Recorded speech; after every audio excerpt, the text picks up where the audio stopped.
Que aquel que jalea moito normalmente pincha, e despois que decidi.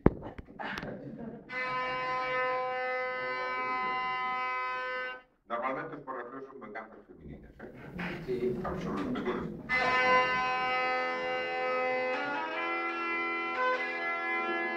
E a Rosiña do estanqueiro era unha gran costureira. E un día estaba cosendo no cuartiño da palleira. E Anselmo da Vila Nova, que era o rapaz que la tiña, foise por trás dun reixado por ver o que la facía. Rosiña estaba facendo unhas grazas e un sostén, foinas a probar o cuarto por ver si estaban ben.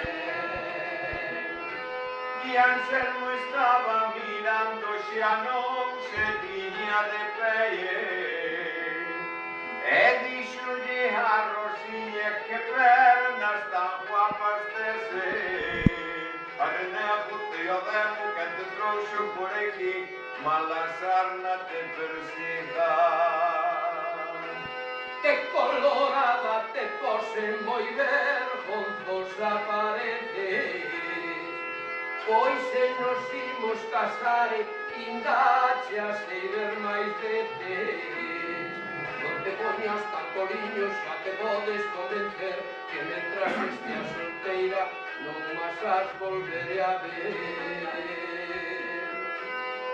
Selmo non tiña pensado de casare coa rapaza, porque non lle tiña dote, non lle querían na casa. E así que lle viu as pernas xa cambiou de parecer, que dote nin que centellas o que vale ter muller.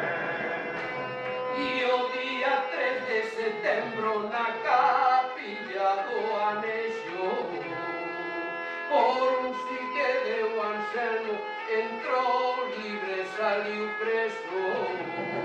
Cando saliron da igrexa, dixolle o cura ao Anselmo: agora tes que enchente as canelas no inverno. Falta-me fai, señor cura, moito lle levo sufrido.